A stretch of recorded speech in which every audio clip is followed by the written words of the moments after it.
Wave की definition देखी थी। वेव मतलब ये इस टाइप का ऑसिलेशन है, डिस्टरबेंस है जो एनर्जी ट्रांसफर करता है from one place to another place through a medium. जैसे आपने सिंपल देखा है, अगर एक लेक में अगर एक तालाब है उसमें स्टोन ड्रॉप करेंगे तो जो वेव्स जनरेट होती है उसी वेव्स की बात कर रहा है। वो वेव्स हो सकती है, साउंड वेव्स हो सकती है, अलग अलग टाइप की वेव्स हो सकती है। वेव का हमने क्लासिफिकेशन पढ़ा था, दो तरह से अलग अलग तरीके से क्लासिफिकेशन कर सकते हैं। सबसे पहले उसको अगर मीडियम की रिक्वायरमेंट है तो ऐसी वेव को मैकेनिकल वेव बोलते हैं। जैसे कि साउंड वेव उसका एग्जांपल हो गया, क्योंकि उसमें एयर है तो एयर के कारण particle to and fro motion करते हैं और साउंड वेव ट्रांसफर होती है। दूसरा कौन सा टाइप हो गया, वाटर वेव्स जो जनरेट होती है वो हो गई, उसमें भी वाटर की जरूरत पड़ती है। जिन वेव्स को मीडियम की जरूरत नहीं है, जैसे कि light waves, radio waves, X-ray, ये वैक्यूम में भी ट्रांसमिट होती है। ठीक है, उसके बाद हमने पार्टिकल के वाइब्रेशन के बेसिस पे देखा। जैसे अगर वाटर वेव्स की बात करें, जब भी हम ये वाटर हो गया, मान लो यहाँ पर अगर कोई स्टोन ड्रॉप करते हैं तो इसमें जो पार्टिकल्स होते हैं वो अपवर्ड डाउनवर्ड मोशन करते हैं और उस मोशन के कारण ही जो डिस्टरबेंस क्रिएट होता है वही आगे प्रोपोगेट होता है, वही वेव्स फॉर्म करता है। क्लियर? तो यहाँ पर दो तरह का मोशन होता है, दो तरह से पार्टिकल का वाइब्रेशन हो सकता है। एक अपवर्ड डाउनवर्ड वाइब्रेशन हो सकता है, दूसरा टू एंड फ्रो वाइब्रेशन हो सकता है। तो टू एंड फ्रो वाइब्रेशन वाले वेव को हम लॉन्गिट्यूडनल वेव बोलते हैं, जैसे कि साउंड वेव आ गया। अपवर्ड डाउनवर्ड वाला जो मोशन होता है उस तरह के वेव को हम क्या बोलते हैं, ट्रांसवर्स वेव बोलते हैं। क्लियर हो गया ये चीज? तो ये ज्यादातर चैप्टर में हम इन्हीं दोनों के ऊपर डिस्कस करने वाले हैं, ट्रांसवर्स वेव और लॉन्गिट्यूडनल वेव के ऊपर। अगर मान लो किसी थ्रेड को अगर मैं एक तरफ से स्ट्रेच करके उसको मैं वाइब्रेट करता हूं तो वो अपवर्ड डाउनवर्ड मोशन होगा, तो वो कौन सी वेव बन जाएगी, ट्रांसवर्स वेव बन जाएगी। क्या ये क्लियर हो गया? ठीक है, फिर उसके बाद और ये सारी चीजें हमने डिस्कस की थी। कुछ एग्जांपल, ये वीडियो जरूरी था बट मैंने एक बार ऑलरेडी दिखा दिया है, तो फिर उसके बाद दोबारा इस पर डिस्कशन नहीं करता। कुछ और इसमें खास है क्या? नहीं, ये वही सारे वीडियो ही है, ये सारे के सारे। ठीक है, ओके। हाँ, जो इम्पोर्टेंट चीज है वो यहां से थी, और ये इक्वेशन हम बार बार और हर जगह यूज करने वाले हैं, तो इस इक्वेशन को मैं हर बार समझाऊंगा। सबसे पहले displacement relation in a progressive wave. ठीक है, प्रोग्रेसिव वेव मतलब ट्रैवलिंग वेव के बारे में बात कर रहा है, तो उसका जो डिस्प्लेसमेंट फंक्शन होगा उसका मैथमेटिकल एक्सप्रेशन क्या है, y x t।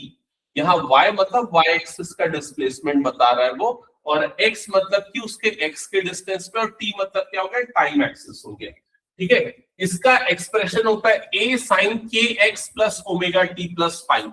ठीक है, आप लोग ये वाले एक्सप्रेशन से ऑलरेडी फेमिलियर थे। कौन सा expression, a sin omega t plus five, ये ऑसिलेशन के अंदर आता था। अगर कोई पार्टिकल अपवर्ड डाउनवर्ड मोशन कर रहा है, सिंपल हार्मोनिक मोशन में है, तो उसका डिस्प्लेसमेंट फंक्शन ये वाला बनता था। अब इसमें के एक्स के मतलब वेव नंबर आ गया, क्योंकि अब एक पार्टिकल नहीं बहुत सारे particle to and fro motion कर रहे हैं, तो हर एक पार्टिकल के लिए एक वेव फंक्शन बनेगा।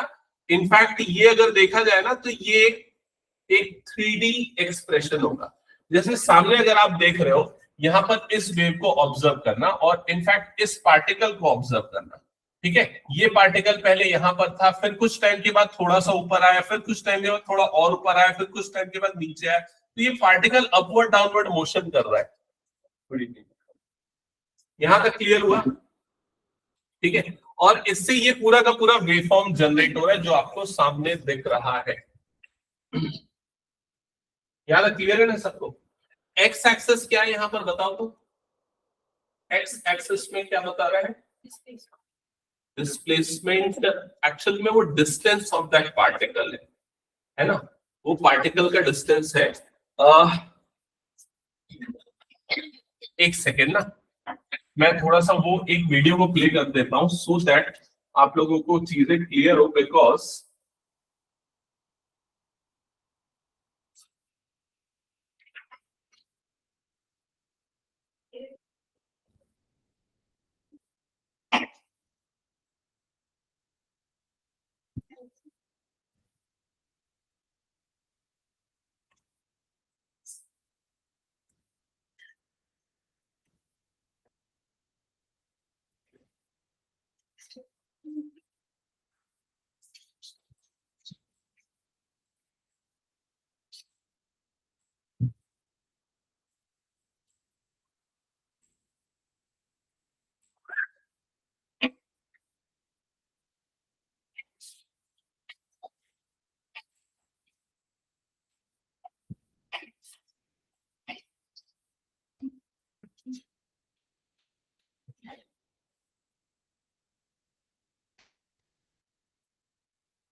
इसको थोड़ा सा ध्यान देना, क्योंकि इस चीज को आपको इमेजिन करना। देखो वेव क्या है, एक डिस्टरबेंस है, एक ऑसिलेशन है जो एनर्जी प्रोपोगेट करता है, हमने डिस्कस किया। तो अगर मान लो ये स्ट्रेच स्ट्रिंग है, अगर इसमें हम डिस्टरबेंस क्रिएट करते हैं तो डिस्टरबेंस आगे प्रोपोगेट होगा।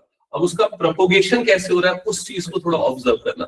सिर्फ अगर जहां पर इसने होल्ड करके रखा है उस चीज को अगर आप ऑब्जर्व करोगे तो देखो वो अपवर्ड डाउनवर्ड मोशन हो रहा है, दिख रहा है ना। सिमिलरली उसके बाद वाले पार्टिकल में भी अपवर्ड डाउनवर्ड मोशन हो रहा है, उसके बाद वाले पार्टिकल में भी अपवर्ड डाउनवर्ड मोशन हो रहा है। तो हर एक पार्टिकल अपनी जगह पे ही है, लेकिन वो अपवर्ड डाउनवर्ड मोशन कर रहा है। क्लियर हो गया ये चीज? तो ये जो अपवर्ड डाउनवर्ड मोशन है यही सिंपल हार्मोनिक मोशन है। तो एक सिंपल हार्मोनिक मोशन का जो डिस्प्लेसमेंट होगा उसका एक्सप्रेशन क्या होता था, a sin omega t plus five. इसी तरीके से सेकेंड, थर्ड, फोर्थ, इस तरीके से मल्टीपल पार्टिकल्स है और हर पार्टिकल सेम मोशन कर रहा है। क्या ये क्लियर हो गया?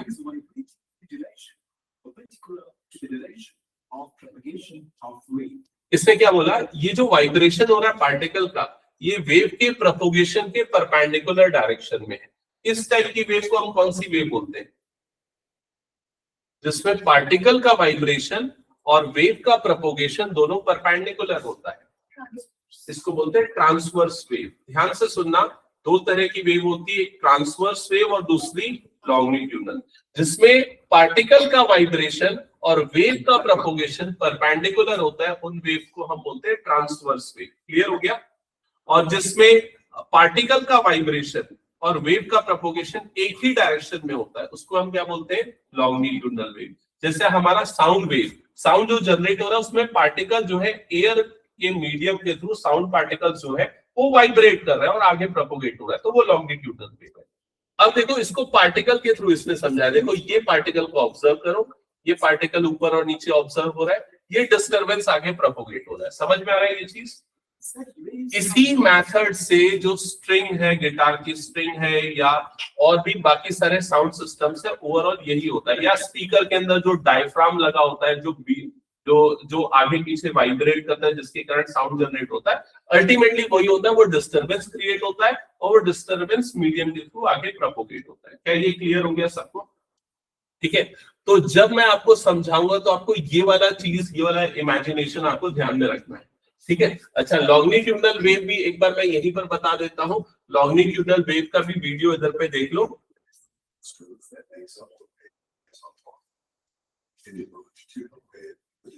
देखो यहाँ पर पार्टिकल का जो मोशन हो रहा है वो टू एंड फ्रो मोशन है, ठीक है, फॉरवर्ड बैकवर्ड मोशन है। तो इस टाइप के मोशन में जो वेव का प्रोपोगेशन है और पार्टिकल का जो वाइब्रेशन है दोनों सेम डायरेक्शन में, तो उसको हम क्या बोल देते हैं, लॉन्गिट्यूडनल। क्या ये क्लियर हो गया? ओके, अब आ जाते हैं वापस से इस जगह पे। ठीक है, तो यहाँ पर ये जो आपको वेव्स दिख रही है ना, इसको 3D फॉर्म में समझना। ठीक है, सबसे पहले ना हमने टाइम को फिक्स किया, टाइम t इक्वल टू 0 पे हमने हर एक पार्टिकल की पोजीशन को देखा। जैसे मैंने वीडियो को पॉज कर दिया था, मान लो जब वीडियो को पॉज किया तो ये वाला पार्टिकल यहाँ पर था, ये कोई पार्टिकल यहाँ पर था, ये कोई पार्टिकल यहाँ पर था। फिर जैसे ही टाइम थोड़ा सा आगे बढ़ा, t is equal to suppose 1 second, तो ये पार्टिकल नीचे से थोड़ा ऊपर आ गया। समझ में आ रहा है? Next t equal to 2 second पे और ऊपर चला गया, t इक्वल टू 3 सेकेंड पे और ऊपर चला गया। तो जैसे जैसे टाइम हो रहा है, चेंज हो रहा है, ये पार्टिकल की पोजीशन ऊपर नीचे वाइब्रेट हो रही है और उसी तरीके से सारे पार्टिकल की भी पोजीशन यहाँ पर चेंज हो रही है। समझ में आया नहीं? तो ये कंबाइंड इक्वेशन जो है, कंबाइंड वेवफॉर्म जो है, जिस इक्वेशन से एक्सप्रेस होती है वो इक्वेशन ये वाली है।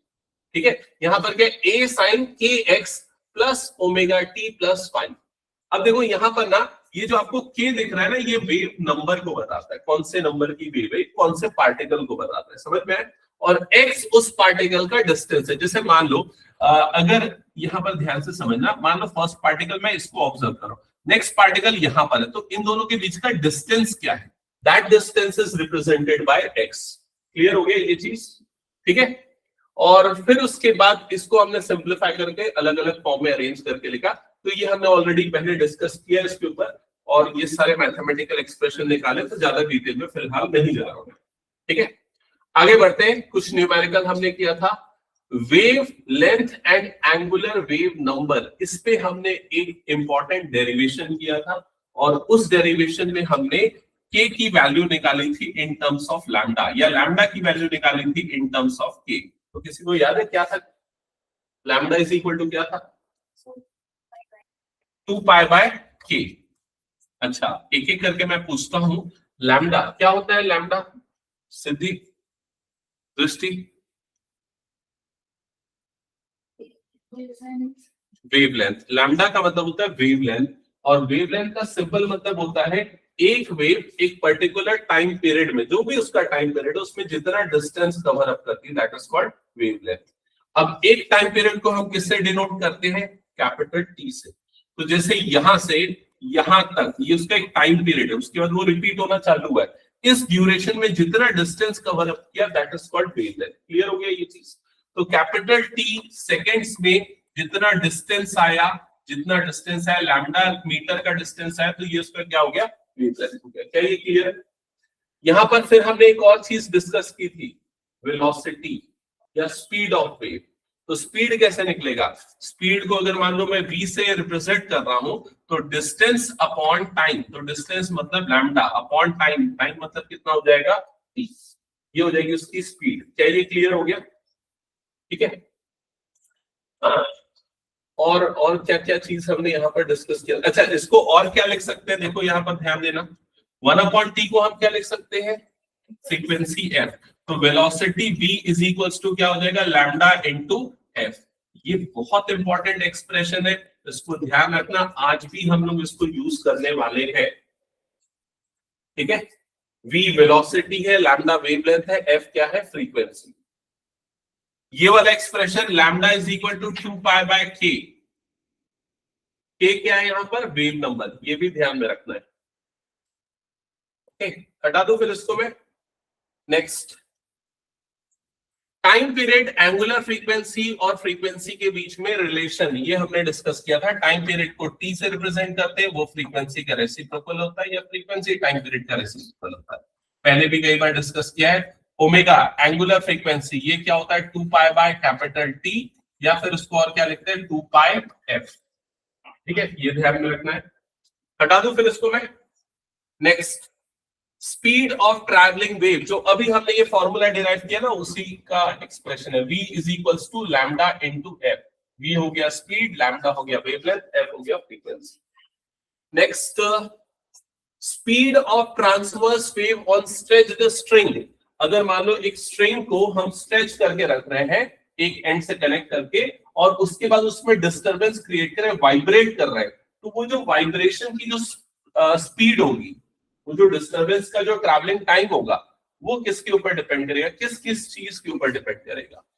एक तो जो स्ट्रिंग है उसकी टेंशन के ऊपर डिपेंड करेगा, और दूसरा मास पर यूनिट लेंथ के ऊपर डिपेंड करेगा, मतलब वो स्ट्रिंग कितनी पतली है, कितनी मोटी है। क्लियर हो गया ये चीज?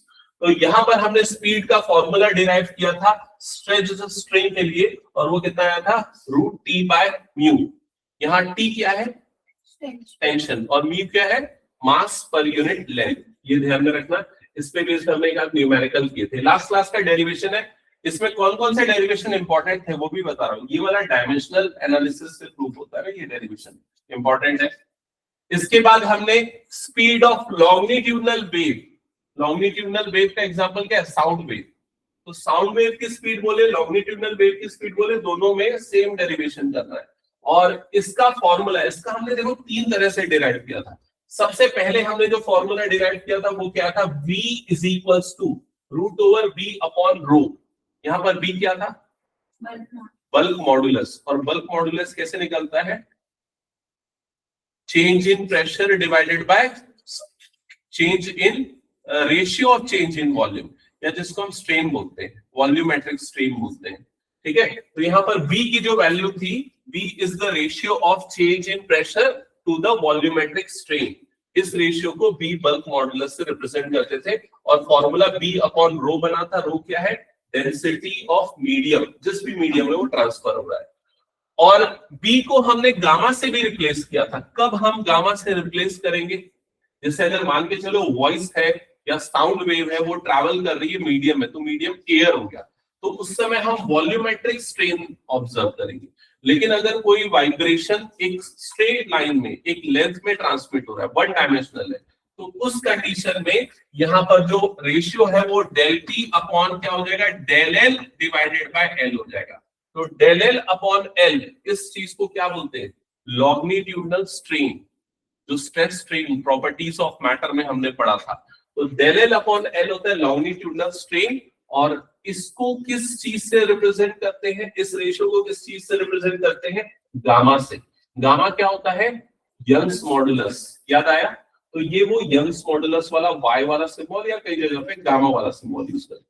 तो ये वाला फॉर्मूला भी हमने डिस्कस किया था। ये सारा का सारा लॉन्गिट्यूडनल वेव के लिए। ठीक है, फिर इसके बाद नेक्स्ट हमने न्यूटन ने एक जो फॉर्मूला दिया था स्पीड ऑफ साउंड वेव के लिए, उसका डेरिवेशन किया था फर्दर। ये डेरिवेशन वाला पार्ट यहाँ पर नहीं है। अगर तुम लोगों को याद होगा, न्यूटन ने कौन सा प्रोसेस अज्यूम किया था साउंड वेव के ट्रांसमिशन को? Isothermal process. आइसोथर्मल मतलब पीवी इज इक्वल टू क्या दिया था? कांस्टेंट। और सॉल्व करने के बाद, सिंप्लीफाई करने के बाद, ये वाला जो पूरा रेशियो है ये किसके इक्वल आ गया था? प्रेशर के। तो उसने जो फॉर्मूला बनाया था उसके according velocity of sound wave कितना था? Root P upon rho. यहाँ पी है प्रेशर और रो क्या है? डेंसिटी। ठीक है, और एसटीपी पे हमने इसका कैलकुलेशन किया था। बताओ कितनी है थी speed of sound wave? I think 280 कुछ आया था, 280 मीटर पर सेकेंड। चेक करना, हमने एक न्यूमेरिकल किया था जिसमें कैलकुलेट किया था। 280 मीटर पर सेकेंड अप्रोक्सीमेटली इतना कुछ है साउंड वेव की स्पीड। ठीक है, नहीं लिखा तो एक बार देख लेना, उसको लिख लेना। इस न्यूमेरिकल नहीं, इसके पास वाले किसी न्यूमेरिकल में था। ये देखो 280 मीटर पर सेकेंड न्यूमेरिकल हमने जो किया था, जिसमें हमने साउंड वेव की स्पीड निकाली थी यूजिंग न्यूटन्स फॉर्मूला। लेकिन उस फॉर्मूले में एक प्रॉब्लम थी। क्या प्रॉब्लम थी? उसने प्रोसेस कौन सा अज्यूम किया था? आइसोथर्मल। मतलब उसने ये अज्यूम किया जब साउंड वेव ट्रांसफर हो रही है, प्रोपोगेट हो रही है, तो टेम्परेचर कांस्टेंट है। बट एक्चुअल में लाप्लास ने उसमें करेक्शन किया, टेम्परेचर कांस्टेंट नहीं था, टेम्परेचर में वेरिएशन था। और उसने एग्जैक्ट प्रोसेस बताई थी। वो कौन सा प्रोसेस है? Adiabatic process. एडियाबैटिक प्रोसेस होने के कारण जो यहाँ पर PV is equal to constant लिया था, एडियाबैटिक प्रोसेस में क्या लेते हैं? PV raised to power gamma is equal to क्या लेते हैं? कांस्टेंट। तो उसने करेक्ट किया और finally speed of sound wave ये निकाला। जो थोड़ा सा करेक्शन था, प्रेशर से क्या मल्टीप्लाई हो गया था? गामा। ठीक है, और ये गामा क्या होता है? CP अपॉन CV का रेशियो। CP CV हमने पहले डिस्कस किया है। और एयर के लिए गामा की वैल्यू कितनी लेते हैं हम? 1.2। ठीक है, तो जब आप ये वाली वैल्यू 1.2 यहां पर पुट करोगे, तब आपको स्पीड ऑफ साउंड वेव कुछ अलग मिलेगा। ये लगभग आएगा 330 मीटर पर सेकेंड के आसपास। ठीक है, और ये ज्यादा करेक्ट आंसर है आफ्टर द लाप्लास करेक्शन। ठीक है, ये वाले डेरिवेशन भी पूछे जाते हैं जो यहां पर हमने पिछली क्लास में डिस्कस किया था। क्या था? कैसे पूछा जाएगा समझना ये क्वेश्चन। ये बोलेगा कि derive an expression for the speed of sound wave, also write the formula given by Newton and correction given by the Laplace, या also write the Laplace correction for that। ठीक है, तो आपको ये वाले पूरे फॉर्मूले डिराइव करके यहां तक आना पड़ेगा। ठीक है, हटा दो फिर इसको मैं। ये कुछ न्यूमेरिकल हमने किए थे, और आखिरी क्लास में हमने आखिरी टॉपिक जो किया था लास्ट क्लास में, वो ये था। ये क्या था topic? Superposition of waves. Superposition मतलब एडिशन ऑफ वेव्स, मतलब एक से ज्यादा वेव्स को जब ऐड करेंगे तो कैसे करेंगे, मैथमेटिकली कैसे होगा, अलजेब्रिकली कैसे होगा, वो सारी चीजें सुपरपोजिशन ऑफ वेव्स के अंदर आती है। ठीक है, जैसे कई बार आप लोगों ने ऑब्जर्व किया होगा, एक ही मीडियम में मल्टीपल वेव्स ट्रांसमिट होती है। आपके घर में भी जो केबल लगा होता है, जो टाटा स्काई से कनेक्टेड होता है और वो आपके टीवी में जाके कनेक्ट होता है, उस एक केबल में मल्टीपल टीवी चैनल्स आते हैं। समझ में आ रहा है कि नहीं ये चीज? तो कैसे एक ही केबल में मल्टीपल चैनल्स आ जाते हैं और उसमें कोई वेरिएशन, कोई अलाइजिंग इफेक्ट जिसको बोलते हैं, मतलब मिक्सिंग नहीं होता। आजकल तो बिल्कुल नहीं होता। पहले अगर पुराने टाइम में जब टाटा स्काई नहीं हुआ, पता नहीं तुम लोग शायद नहीं देखे, तुम लोग उस जनरेशन में नहीं रहे होंगे, कोई नहीं देखा होगा ना, जब टाटा स्काई के पहले जब केबल टीवी चैनल चलता था तब अलग टाइप का प्रोपोगेशन होता था। तब वो केबल वाले घर घर में बड़ी बड़ी एंटेना लगे होते थे, जिन लोग आगे डिस्ट्रीब्यूटर वाला काम करते थे। ठीक है, अभी भी कुछ ग्रैंड न्यूज चैनल ऐसा कुछ चलता है जो शायद छत्तीसगढ़ में, उन लोग वो सेम मेथड पे काम करते हैं। तो उसमें क्या होता था, एक चैनल और दूसरे चैनल पे मिक्सिंग हो जाती थी। रेडियो में अभी भी कभी कभार ये होता है कि एक रेडियो स्टेशन और दूसरे रेडियो स्टेशन में मिक्सिंग हो जाती है। तो वो मिक्सिंग के पीछे का जो रीजन होता है, वो दो वेव्स का सुपरपोजिशन ही होता है, मतलब दो सिग्नल एक जगह पे जाके मिक्स हो जाते हैं। कभी कभी तुम लोगों ने ये फेस किया होगा कि फोन में बात करते समय हमारी ही आवाज बैकवर्ड हमको सुनाई देती है, वो भी एक टाइप का मिक्सिंग है, सुपरपोजिशन है, जिसमें सेम साउंड उसमें मिक्स हो जा रहा है। तो ये सारी चीजों को मैथमेटिकली और ग्राफिकली यहाँ पर समझते हैं हम लोग principle of superposition of waves में। तो जैसे मान लेते हैं ये y1 जो है ये पहली वेव है ना, फर्स्ट वेव है, और ये f का मतलब फंक्शन बता रहे हैं, ये फंक्शन है, किसका फंक्शन है, x का और t का। x मतलब डिस्टेंस हो गया, t मतलब टाइम हो गया, ये दोनों वेरिएबल है, और v यहाँ पर वेलोसिटी की बात करें जो कांस्टेंट लेके चल रहे हैं। तो सिमिलरली y2 y3 इस तरीके से बहुत सारी वेव है। तो अगर ये एक ही मीडियम से ट्रांसमिट हो रही, एक ही केबल से ट्रांसमिट हो रही है, तो जो रिजल्टिंग वेव बनेगी वो इन सबका एडिशन होगा। समझ में आया ये चीज? हाँ हाँ, तो वो इन सबका एडिशन होगा। अब एक एग्जांपल के लिए मान लो, अगर मैं कोई चीज बोल रहा हूं और कोई दूसरा पर्सन भी उसी रूम में सेम चीज बोल रहा है, तो हम दोनों के अगर स्टेटमेंट एक जैसे होंगे, एक ही सिंक में होगा, तो ओवरऑल लाउडनेस बढ़ जाएगी। जैसे यूजुअली अगर कोई सॉन्ग प्ले हो रहा है, पैरेलली उसी सॉन्ग को आप उस समय गा रहे हो, तो ओवरऑल लाउडनेस वहां पर बढ़ जाती है। समझ में आ रहा है ये चीज? लेकिन अगर मान के चलो कोई एक सॉन्ग प्ले हो रहा है और आप कोई दूसरी बातें कर रहे हो, तो दोनों की वॉइस में मिक्सिंग हो जाती है, क्योंकि अगर वो एक ही मीडियम में। क्लियर हो गया ये चीज? तो यहाँ पर वही चीज हम डिस्कस करने वाले हैं कि अगर एक से ज्यादा वेव्स का सुपरपोजिशन होगा, एडिशन होगा, तो फिर क्या रिजल्ट हमको देखने को मिलेगा। तो इसके लिए हम इजियर बनाने के लिए हमने पहले इसको सिर्फ दो अलग अलग वेव्स के लिए ये एनालिसिस किया। मान लेते हैं y1 और y2 दो डिफरेंट वेव्स है, ठीक है, y1 x of t, y2 x of t, ठीक है, और हमने इन दोनों को ऐड किया। अब देखो यहाँ पर आपको क्या ध्यान में रखना है, जो स्टार्टिंग में मैंने ये वाला एक्सप्रेशन लिखाया था, याद है कि नहीं, कौन सा एक्सप्रेशन था, yx, t is equal to क्या था, a sin kx minus omega t plus 5। याद आया ये वाला फंक्शन? ठीक है, तो ये मान लेते हैं ये पहला वाला वेव फंक्शन हो गया। ठीक है, यहां पर मैंने 5 को क्या ले लिया है, 0। 5 मतलब फेज है, फेज मतलब आप जहां से उसको ऑब्जर्व करना चालू कर रहे हो। जैसे हो सकता है y1 मेरे वॉइस सिग्नल है, मैंने पहले बोलना चालू कर दिया, y2 किसी और का वॉइस सिग्नल है, वो थोड़ा देर से बोल रहा है, तो उसकी कंडीशन में कुछ ना कुछ फेज डिफरेंस होगा, और उसको हमने किससे डिनोट किया है, 5 से डिनोट किया। तो ये दो अलग अलग फंक्शन है, सारी चीजें सेम है, बस दोनों में एक फेज डिफरेंस आ रहा है, और वो फेज डिफरेंस कितना है, 5 का। जब हम इन दोनों फंक्शंस को ऐड करेंगे और जब रिजल्टिंग वेव निकालेंगे, तो देखो रिजल्टिंग वेव कुछ ऐसा दिखेगा। दिख रहा है क्या सबको? चेक करो एक बार, yx, t is equal to पहला वाला फंक्शन प्लस दूसरा वाला फंक्शन। फंक्शन या वेव दोनों का मतलब सेम ही है यहाँ। अब दोनों में से क्या निकल जाएगा, कॉमन a। यहां पर क्या बच गया, sine kx minus omega T plus sine kx minus omega T plus 5, ऐसे ही बचेगा एक्सप्रेशन। अब इसको अगर ऑब्जर्व करोगे, यहां पर एक फॉर्मूला बन जाएगा sine C plus sine D का। तो sine C plus sine D का फॉर्मूला ट्रिग्नोमेट्री में आप लोग पढ़ते हो, क्या है, 2 sine C plus D by 2 into cos C minus D by 2।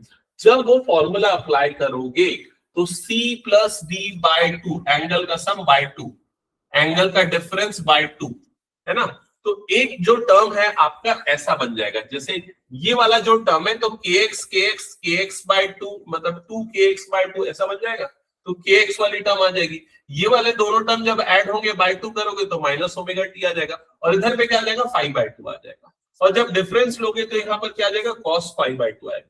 Overall ये बताने का मतलब है कि जब दोनों सिग्नल को आपने ऐड किया, दोनों वेव्स को जब आपने ऐड किया तो एडिशन के बाद आपको ऐसा मैथमेटिकल एक्सप्रेशन मिला। ये क्लियर हो गया? अब इसके बाद हाँ, ये वाला जो मैथमेटिकल एक्सप्रेशन मिला, अब इस मैथमेटिकल एक्सप्रेशन को हम ग्राफिकली समझेंगे तो कैसे होगा देखना। मान लेते हैं कि ये फाई क्या चीज है, पहले बताओ तो फाई क्या था? फेज डिफरेंस, फेज या फेज डिफरेंस भी बोल सकते हो। किनके बीच का फेज डिफरेंस? पहला वाला, ये पहला वाला वेव और दूसरा वाला वेव, दोनों के बीच में कितना फेज डिफरेंस है। दोनों के दोनों साइन वाले फंक्शन है, लेकिन दोनों में कुछ फेज डिफरेंस है। अगर मान के चलो ये फेज डिफरेंस फाई की वैल्यू 0 है, तो दोनों सिग्नल एक जैसे दिखेंगे। जैसे यहां पर जो आप अगर जूम करके दिखाओ, आप लोगों को यहाँ पर जो दिख रहा है सिग्नल, आधा व्हाइट और आधा ऑरेंज क्यों दिख रहा है? क्योंकि ये बता रहा है कि दोनों सिग्नल का फेज डिफरेंस क्या ले लिया उसने? 0। फेज डिफरेंस 0 मतलब दोनों सिग्नल, दोनों वेव एग्जैक्टली एक जैसे दिखेंगे। और जब ये एग्जैक्टली एक जैसे होंगे, तब जब दोनों का एडिशन होगा, क्योंकि अल्टीमेटली हमने दोनों का ऐड किया था ना, तो दोनों का एडिशन होगा, तो उस कंडीशन में ये -a का डबल हो जाएगा। कितना हो जाएगा? -2a, इसकी मिनिमम वैल्यू। मैक्सिमम वैल्यू जो a थी वो डबल होके कितनी हो जाएगी? 2a। तो ओवरऑल सिग्नल की लेंथ बढ़ जाएगी। ये जो मैंने आपको एग्जांपल दिया ना, अगर कोई सॉन्ग प्ले हो रहा है, पैरेलली उसी वर्डिंग्स पे उसी के लिरिक्स को आप दोबारा दोहरा रहे हो, उसका एम्पलीट्यूड बढ़ जाएगा। ये वही चीज हो रहा है। अगर उसका फेस, पहले सिग्नल का फेस, पहले वेव का फेस और दूसरे वेव का फेस दोनों सेम फेज में है, या दोनों के बीच का फेस डिफरेंस फाई की वैल्यू 0 है, तो उसका एम्पलीट्यूड क्या हो जाएगा? बढ़ जाएगा। क्या ये क्लियर हो गया? लेकिन अगर मान के चलो दोनों के बीच का जो फेज है वो 90 डिग्री, वो 180 डिग्री है, 180 डिग्री मतलब कि पाई है ना? तो अगर पाई है तो यहाँ पर देखो, पाई की जगह पे अगर पाई डालोगे तो cos π/2 बन जाएगा। cos π/2 मतलब cos 90, cos 90 मतलब क्या हो जाएगा? 0। मतलब दोनों का एडिशन ओवरऑल करने पे क्या हो जाएगा? 0। समझ में आएगी नहीं? और वेव फॉर्म दिखेगा कैसे? तो देखो, जैसा पहला वेव अगर ऐसा बन रहा है, तो दूसरा वेव 180 के फेज डिफरेंस में मतलब जस्ट उसका अपोजिट बनेगा। समझ में आ रहा है कि नहीं ये चीज? और जब इन दोनों को ऐड करेंगे, ग्राफिकली भी देखोगे, तो ये वाला टर्म प्लस ये वाला टर्म पॉजिटिव नेगेटिव 0, ये वाला टर्म प्लस ये वाला टर्म पॉजिटिव नेगेटिव 0, तो ओवरऑल आपको रिजल्ट में क्या मिलेगा? 0 मिल जाएगा। समझ में आया ये चीज? फिर उसके बाद मैंने ये बताया था, ये सब पिछले क्लास में हमने थोड़ा बहुत डिस्कस किया था, शायद वेव उस समय नहीं आई थी वो इमेज में, अभी वेव इसमें आ गई है। मैंने ये दोनों टाइप के सुपरपोजिशन को डिस्कस किया। ये सुपरपोजिशन कब होता है? जब फेज डिफरेंस क्या होता है? 0। यहां से भी हम ऑब्जर्व कर सकते हैं, फेज डिफरेंस पाई की वैल्यू 0 मतलब ये पूरा क्या बन जाएगा? 1। और देखो एम्पलीट्यूड डबल हो गया, पहले a था वो कितना हो गया? 2a। ठीक है, तो ऐसे वाले फेज, ऐसे वाले सुपरपोजिशन को हम क्या बोलते थे? याद है, मैंने एक नाम बताया था। जब दोनों वेव्स सेम फेज पे हो या दोनों के बीच का फेज डिफरेंस 0 हो, तो इस तरह के सुपरपोजिशन को कंस्ट्रक्टिव सुपरपोजिशन बोलते हैं, जिसमें रिजल्टिंग एम्पलीट्यूड बढ़ जाता है। और जब दोनों के बीच का फेज पाई रेडियन हो, 180 डिग्री हो, तो ऐसे टाइप के सुपरपोजिशन को डिस्ट्रक्टिव सुपरपोजिशन बोलते हैं, क्योंकि इसमें हमारा original signal, original wave lost हो जाता है, वो क्या हो जाता है? 0। क्या ये समझ में आया सभी को? तो लास्ट क्लास में हमने यहां तक का पूरा डिस्कशन किया था, और आगे जो हम पढ़ने वाले हैं उसके लिए ये वाले सारे कंसेप्ट आपको ध्यान में रखने हैं। हटा दूं अब मैं पूरा? अब आज की क्लास यहां से चालू होने वाली है, तो हेडिंग डालो reflection of wave, reflection of wave,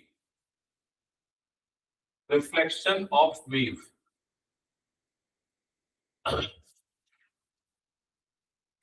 okay,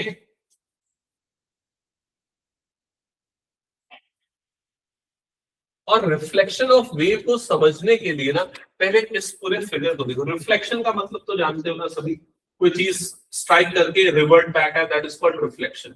wave का रिफ्लेक्शन भी आपने ऑब्जर्व किया होगा, अगर जैसे ये वॉल है, वॉल से भी स्ट्राइक बैक करके वापस आ रही है, तो वहां पर भी रिफ्लेक्शन हो रहा है। तो इसी तरीके से यहाँ पर एक एग्जांपल के थ्रू बताया है। मान लो अगर ये एक रिजिड सरफेस, एक रिजिड वॉल है, और ये एक थ्रेड है, एक स्ट्रिंग है ना, इसको हमने टाइटली स्ट्रेच करके रखा है।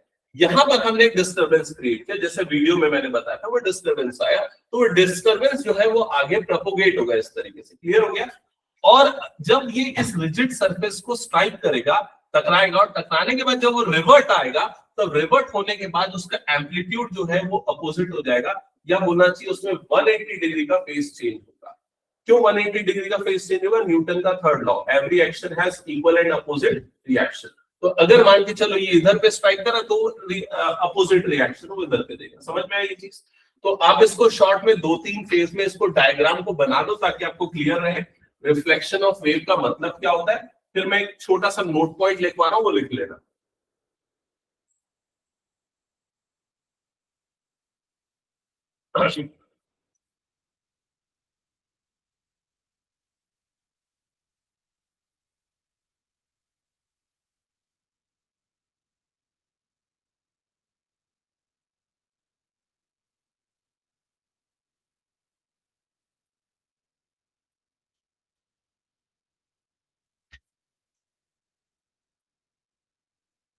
ओके, तो लिखना, if a pulse traveling along a stretched string, if a pulse traveling along a stretched string and being reflected by a boundary, and being reflected by a boundary,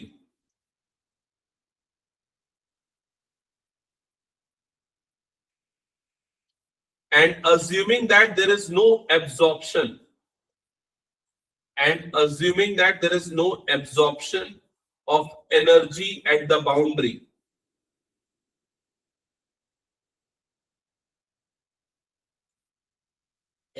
then the reflected wave has same shape, then the reflected wave has the same shape as the incident pulse,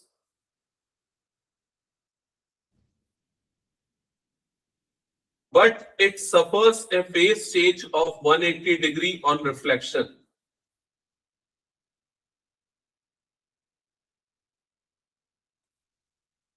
But it suffers a phase change of 180 degree on reflection.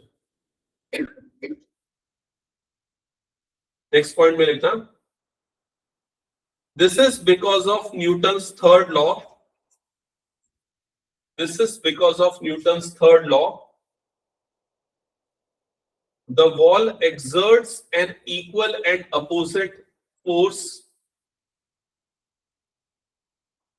The wall exerts an equal and opposite force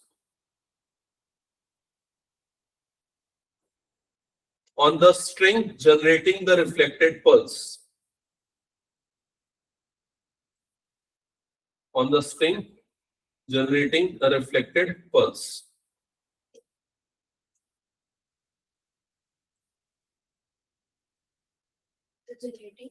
Generating a reflected pulse. Generating a reflected pulse. Okay, तो यहां तक clear हो गया। तो जो अभी हमने यहाँ पर डायग्रामेटिकली देखा और जो स्टेटमेंट लिखा, क्लियर? ये वाला प्रोसेस ऑलमोस्ट हर जगह पे होता है। अगर मान के चलो कहीं पर भी, ये हमने एक सिंपल स्ट्रिंग का एग्जांपल लिया, लेकिन अगर साउंड वेव की बात करें तो साउंड वेव में भी ऑलमोस्ट सेम चीजें होती है। ठीक है, आपने फ्लूइड देखा होगा, फ्लूइड में भी बांसुरी जो बोलते हैं, अगर उसमें भी साउंड जो है अंदर जाता है, वो स्ट्राइक करता है क्लोज्ड एंड से, स्ट्राइक बैक करके वो वापस जो भी उसका आउटलेट जो होल होगा वहां से निकलता है। अब उसका अगर हम अलग अलग उस पे होल्स, अगर आपने देखा होगा, उसको क्लोज करेंगे तो अलग अलग फ्रीक्वेंसी जनरेट होती है, और वो फ्रीक्वेंसी साउंड वेव क्रिएट करती है। आप लोगों ने कभी पेन कैप को एक तरफ से बंद करके फूका होगा, ये पेन वगैरह में भी, तो उसमें भी क्या होता है, वो जो एयर है, एयर स्ट्राइक करती है, स्ट्राइक करने के बाद जब वो निकलती है तो एक पर्टिकुलर फ्रीक्वेंसी जनरेट करती है जो वो साउंड क्रिएट करता है। तो वही चीजें हम यहाँ पर डिस्कस करेंगे आगे। तो पहले ये चीज क्लियर हो गई। इंपॉर्टेंट क्या है रिफ्लेक्शन ऑफ वेव में? बस यही कि रिफ्लेक्ट होगा तो शेप सेम होगा, सिर्फ क्या चेंज हो जाएगा? फेस चेंज हो जाएगा। कितना चेंज हो जाएगा? 180 डिग्री। तो पॉजिटिव है तो क्या हो जाएगा? सिंपली वो नेगेटिव। ठीक है, अब इसको हम साइन के टर्म्स में देखते हैं। तो अभी अगर मान लेते हैं हम y2 x, t लिखा, अपनी नोटबुक में लिखना y2 x, t, ये किसी वेव का डिस्प्लेसमेंट फंक्शन है। y2 x, t displacement function of a wave. ठीक है, अगर ये डिस्प्लेसमेंट फंक्शन किसी रिजिड बाउंड्री से रिफ्लेक्ट होता है, is reflected by rigid boundary, तो इसका जो रिफ्लेक्टेड वेव होगा उसको हमने किससे रिप्रेजेंट किया? देख लो यहां पर y r x, t से। r का मतलब रिफ्लेक्टेड, सारा का सारा wave expression as it is है, सिर्फ यहां पर प्लस पाई आ गया है। तो प्लस पाई क्यों आया? क्योंकि जस्ट अभी हमने जो कंसेप्ट पढ़ा, सेम शेप सेम होगा, 180 डिग्री का फेज जनरेट हो जाएगा। क्लियर हो गया ये चीज? ठीक है, अब आपको ये भी पता है कि sine pi plus theta, trigonometry में साइन पाई प्लस थीटा, इसकी वैल्यू क्या होती है? Minus sine theta. क्लियर हो गया ये चीज? ठीक है, चाहे आप मैथमेटिकली समझो या फिर अगर आपको ग्राफिकली समझना है तो ग्राफ में देख लो। ग्राफ में देखोगे जैसे ये हो गया साइन थीटा का ग्राफ, अगर इसको 180 डिग्री शिफ्ट कर देते हैं, 180 डिग्री इधर शिफ्ट कर देते हैं, तो देखो ये उल्टा हो जाएगा ग्राफ। समझ में आ रहा है ये चीज? ठीक है, तो ये माइनस साइन थीटा हो जाता है। तो इस वजह से हम इस पूरे टर्म को माइनस साइन थीटा लिख सकते हैं। तो कुछ नहीं किया मैंने, पाई को हटाया और यहाँ पर माइनस लगा दिया और ये वाला टर्म बना। क्या ये समझ में आया? चेक कर लो एक बार। इसको हमने किससे रिप्रेजेंट किया? y r x, t से। तो ये आपका इंसिडेंट वेव है और ये आपका रिफ्लेक्टेड वेव है। क्या ये क्लियर हो गया? अब जब हम इन दोनों को सम करेंगे, जब हम इन दोनों को ऐड करेंगे, तो ऐड करने से क्या मिलेगा? जब हम इन दोनों को ऐड करेंगे, सम करेंगे, तो y of x, t that is equal to y2 of x, t प्लस yr ऑफ x, t। जब ये दोनों का दोनों सम होगा तो दोनों के एडिशन से क्या मिलेगा? इन दोनों के एडिशन से देखो सेम टर्म है, तो ये दोनों कैंसिल आउट हो जाएगा and finally you will get 0। समझ में आएगी नहीं ये चीज? ठीक है, क्लियर? तो यहां पर फेज डिफरेंस क्या हो जाएगा? 0, अगर इंसिडेंट वेव और रिफ्लेक्टेड वेव इस तरह से एक दूसरे से स्ट्राइक कर रहे हैं। क्या ये हटा दो? हो गया तो चलो नेक्स्ट हेडिंग डालना, standing wave and normal mode. Standing wave and normal mode. Standing wave and normal mode. Standing wave and normal mode. इसको ना समझने के लिए पहले हम एक ग्राफिकल अप्रोच यूज करते हैं। ठीक है, तो स्टैंडिंग वेव क्या है? स्टैंडिंग वेव क्या है इसको मैं समझाने के लिए एक एग्जांपल दे सकता हूं। मान के चलो अगर ये आपकी स्ट्रिंग है, फॉर एग्जांपल अगर ये आपकी स्ट्रिंग है, ओके, आपने स्ट्रिंग में सपोज इस वाले पोर्शन को खींच के रिलीज किया, तो क्या होगा? वाइब्रेशन होगा। वाइब्रेशन होगा तो ये वाला जो पार्टिकल है, ये वाला पार्टिकल नीचे और ऊपर इस तरीके से वाइब्रेट करेगा। क्लियर हो गया? उसके बाजू वाला भी पार्टिकल थोड़ा कम एम्पलीट्यूड से लेकिन नीचे और ऊपर वाइब्रेट करेगा। समझ में आ रहा है? एंड सो ऑन, इस तरीके से वाइब्रेशन होगा। लेकिन ये एंड वाले पार्टिकल्स के साथ क्या होगा? वो एज इट इज रहेंगे, उनमें कोई चेंज नहीं होगा। मतलब अगर मान के चलो ये दो फिक्स्ड एंड पे है, ये इस तरीके से दोनों तरफ से टाइटली स्ट्रेच्ड है, अगर मैं इसको खींच के रिलीज करता हूं तो यहाँ पर वाइब्रेशन होगा, लेकिन ये दो एंड वाले पार्टिकल एज इट इज रहेंगे, उसमें कोई वाइब्रेशन नहीं होगा। समझ में आएगी नहीं ये चीज? तो वो स्ट्रक्चर आपको दिखेगा कैसे? इस तरीके का मूव होता हुआ दिखेगा, लेकिन ये आगे प्रोपोगेट नहीं हो रहा होगा। समझ में आ रहा है कि नहीं ये चीज? तो यहाँ पर डिस्टर्बेंस क्रिएट हुआ, ऑसिलेशन हुआ, बट ये ऑसिलेशन आगे प्रोपोगेट नहीं हो रहा है क्योंकि ये वाले पार्टिकल्स, ये वाले एंड्स उसके फिक्स्ड है। तो इस टाइप के वेव को हम स्टेशनरी वेव्स या स्टैंडिंग वेव्स बोलते हैं। क्या ये क्लियर हो गया? ठीक है, और उसमें नॉर्मल मोड्स क्या है हम वो आगे यहाँ पर डिस्कस करेंगे। तो सबसे पहले स्टैंडिंग वेव को हम समझेंगे ग्राफिकली, ठीक है। तो लिखो analysis of standing wave, analysis of standing wave and position of nodes on wave and position of nodes and position of nodes on wave on a fixed string at both the end, on a fixed string at both the ends, modes अच्छा node बोला अभी मैंने, NODE node, position of node NODE nodes, ठीक है। इसको समझने के लिए ना पहले हम एक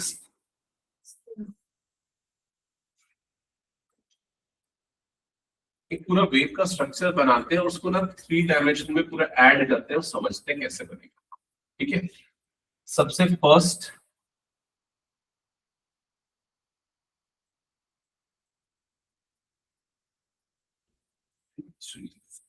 फाइव 1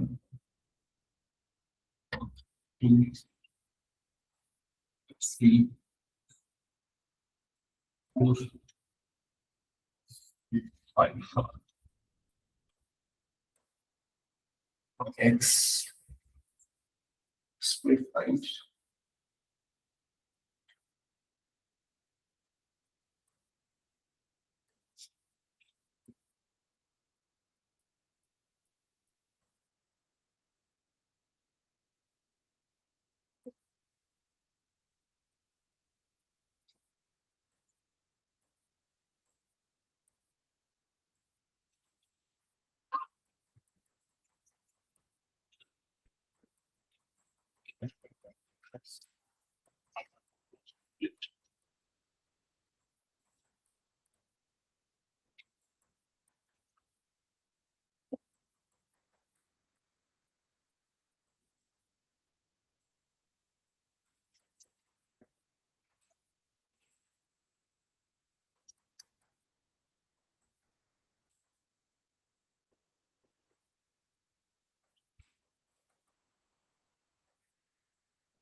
ओके।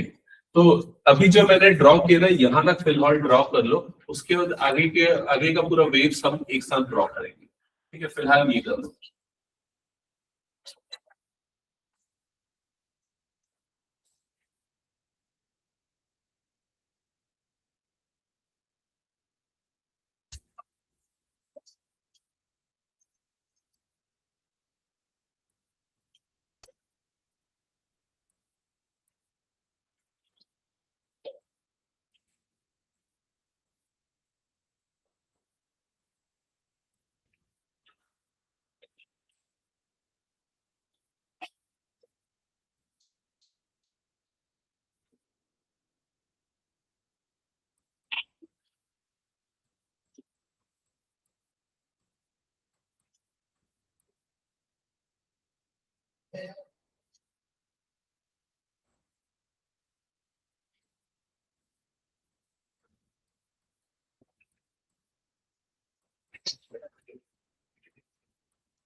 ओके, यहां तक ड्रॉ कर लिया क्या सब? एक बार चेक करो।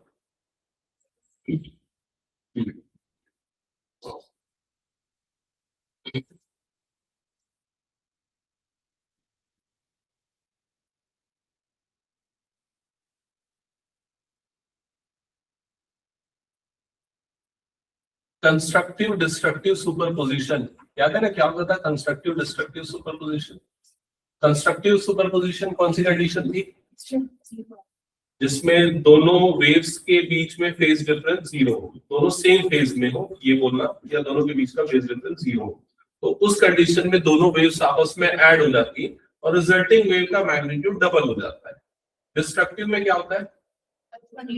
फेज डिफरेंस 180 डिग्री हो जाता है, तो दोनों का एडिशन के बाद रिजल्टिंग क्या हो जाता है? जीरो हो जाता है। याद है ना ये? चलो एक काम करते हैं, हम सबसे पहले ऑब्जर्व करते हैं कि ये जो स्ट्रिंग है ये दोनों तरफ से अटैच्ड है और उसमें ये जो डिस्टरबेंस हुआ जिसके कारण ये फर्स्ट वेव आपकी जनरेट हुई है। ठीक है, अब ध्यान से देखते जाना और समझते जाना क्या है। ये जो वेव है ये फॉरवर्ड डायरेक्शन में मूव कर रही, मतलब कि इस डायरेक्शन में मूव कर रही, क्लियर? और यहाँ पर एक्स एक्सिस में ना वो डिस्टेंस है, वो डिस्टेंस मतलब वो जो स्ट्रिंग है ना उसकी लेंथ है, स्ट्रिंग के पार्टिकल की लेंथ को बता रहा है। समझ में आया ना ये चीज? जैसे अगर थोड़ी देर पहले याद होगा मैंने ये वाला एक एग्जांपल दिया था, स्ट्रिंग है उसके एंड को अगर मानो स्ट्रेच करके डिस्टेंस करके तो कैसे वाइब्रेट करेगा ऊपर नीचे, उसी तरीके से ये वाइब्रेशन की मैंने 2 साइकिल बताई है। 2 साइकिल मतलब समझ रहे हो, ये 1 साइकिल हो गया, this is called second cycle. 2 cycle है, 2 वाइब्रेशन की साइकिल है, क्लियर? जिसमें यहां से यहां तक की जो लेंथ है, यहां से यहां तक की लेंथ, इस लेंथ को ही हम क्या बोलते हैं? वेवलेंथ बोलते हैं। और इस वेवलेंथ को हम किससे डिनोट करते हैं? लैम्डा से। क्या ये क्लियर हो गया? तो इनिशियली ये जो येलो वाली वेव है वो इस एंड से दूसरे एंड की तरफ ट्रांसफर हो रही है, क्लियर? और ये उसकी पोजीशन है कौन से समय पे? t इक्वल टू 0 पे। फिर t equal to t/4, capital T मतलब उसका टाइम पीरियड है, तो कैपिटल T/4 मतलब 1/4 ऑफ टाइम पीरियड। समझ में आ रहा है? कैपिटल T/2 मतलब क्या होगा? Half of the time period. 3t/4 मतलब टाइम पीरियड का 3/4 मतलब 75% ऑफ दैट टाइम पीरियड। और t मतलब कि एक कंप्लीट टाइम पीरियड हो गया, मतलब फिर से वो रिपीट होने वाला है। क्या ये क्लियर हो गया? बताओ।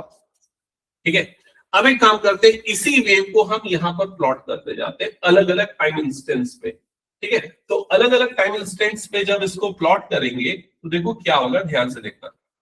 अब time t equal to t/4 हो गया, है ना? सारे बच्चे थोड़ा ध्यान से समझो, थोड़ा सा कॉम्प्लिकेटेड है ये पूरा एक्सप्रेशन। कैपिटल T एक पूरा टाइम पीरियड है जिसमें वापस से सेम साइकिल रिपीट होती है, तो इतना पोर्शन मतलब हाफ साइकिल। समझ में आया कि नहीं? तो इतना पोर्शन रिपीट होने में कितना टाइम लगेगा? t/2। तो t/4 में उसका 1/4 रिपीट होगा। ये पूरा एक कंप्लीट है ना, एक कंप्लीट है तो उसका हाफ वेव हो गया और ये क्वार्टर वेव हो गया या 1/4 ऑफ वेव हो गया। तो अगर इतना ड्यूरेशन हुआ मतलब इतनी वेव आगे शिफ्ट हो गई। समझ में आ रहा है कि नहीं? इतनी वेव अगर आगे शिफ्ट हो गई तो अब इसका वेवफॉर्म कैसा बनेगा? तो अब ये यहां से स्टार्ट होगी, जो इधर से 0 था अब वो इधर पे 0 आ जाएगा। समझ गए ना ये चीज? यहां पर उसका पीक आया, अब यहां पर उसका 0 आ जाएगा। क्या ये क्लियर हो गया? और इस तरीके से ये इधर पे जाएगी, ये इधर पे आ जाएगा, यहाँ पर पीक आएगा, फिर यहाँ पर 0 आ जाएगा, फिर इधर पे बॉटम। ऐसे ही होगा। क्लियर हो गया सबको ये चीज?